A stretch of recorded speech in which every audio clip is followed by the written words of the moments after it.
Alright, so after a little bit of tinkering, the solution I found for your window, or model, you split it up into poly groups. I did that using a Z modeler brush. I'll give you an example of that. Using BZ, you have your brush menu. It brings up your Z modeler guide, which is apparently off my damn screen. B, Z. I guess because I'm already on it. Let me go to a clay brush.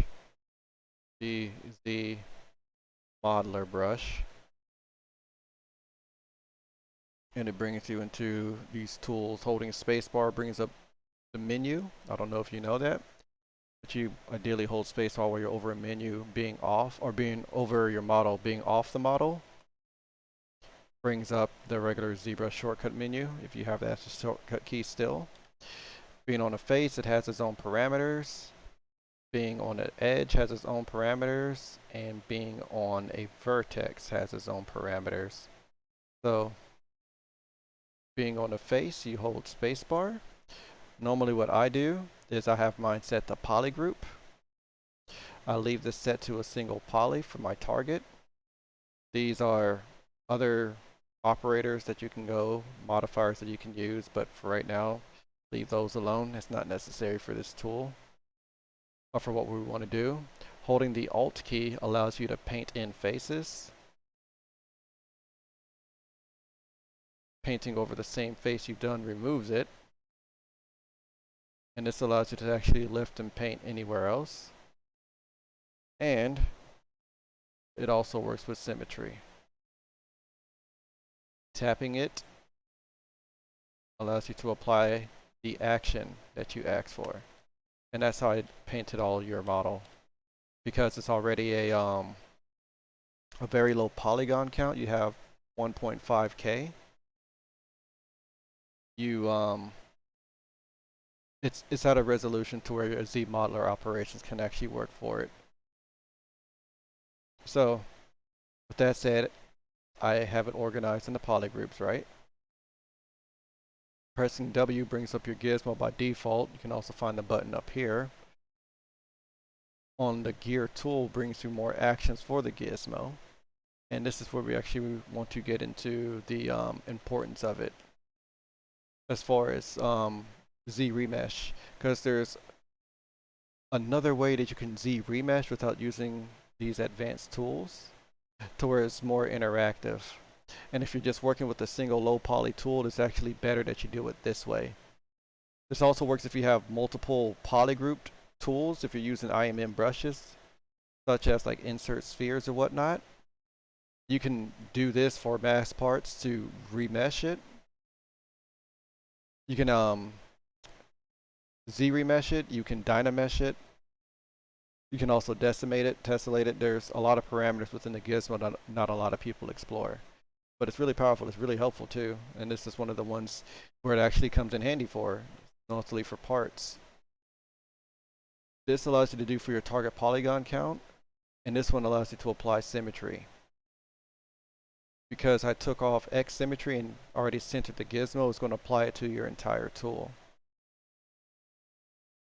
So by default, it's set to a low number like 50. And this is the actual number. This is not multiplied by 1,000 like the one on the right.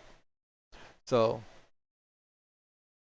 sorry if I, anytime that you drag and you let it go, it's going to update. At any time, you can just press Control Z to bring it back to its other one, and you can go back to manipulating the resolutions. I'm going to set the resolution to around 2000. You notice I'm going to keep my poly groups. In some areas, it's going to add poly groups if it needs to even out. But ideally tries to analyze stats, and at the same time you see it's maintaining the shape. Because I gave it slightly more resolution, it gave me more smoothness, kept my groups without it doing too much other extra stuff. Another benefit to having poly groups, so you want to click on accept so it keeps this. So you can go back and apply something else, or it actually brings you back to your gizmo.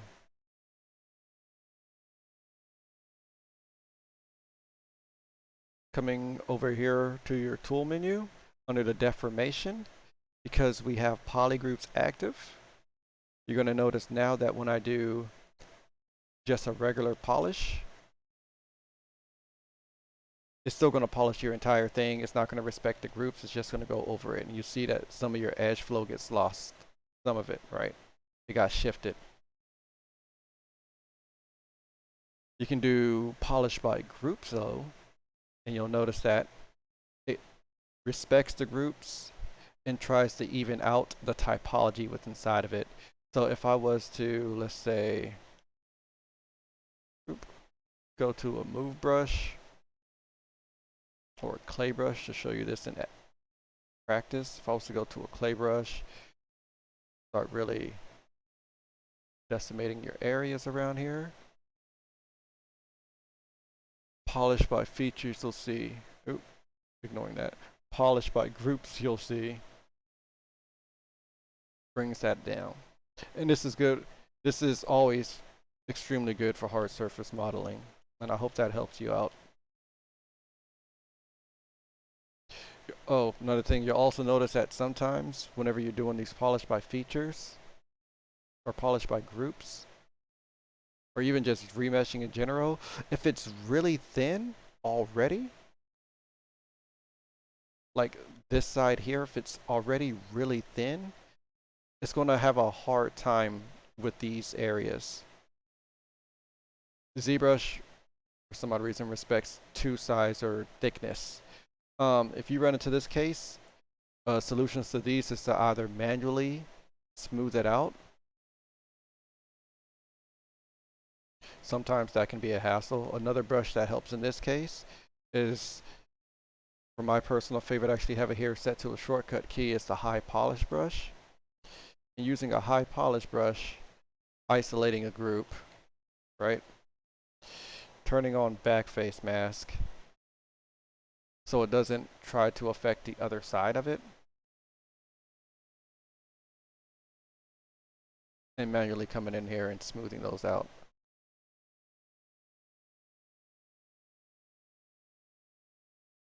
Some of ZBrush's manual work. Another alternative to that type of solution as well, is using control shifts and clip curves or clip rectangles. That doesn't cut it. This tool doesn't actually clip or cut. What it does, it brings down the polygons to where the line goes across. It just shifts it down. So you notice I clean up the corner doing that, and if I notice like around this area where it's giving me this weird shape,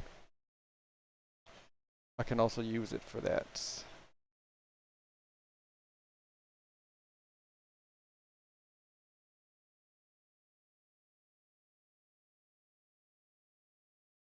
And that helps create sharp edges. Control Shift click anywhere off the model to bring it back. So those are just some tips and tricks to clean it up while you're using ZBrush. You can also use, clip curves if you wanted to for these shapes. I know you probably don't want to because you probably have a specific other tool that you're using to create these windows. But that's another way how you can help with it. ZModeler also has a move parameter, where if you need to, you can actually go to a point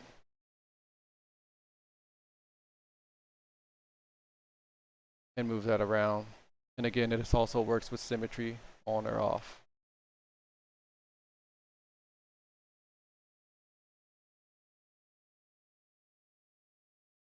All right. I hope that helped. Let me know if you have any other questions, all right?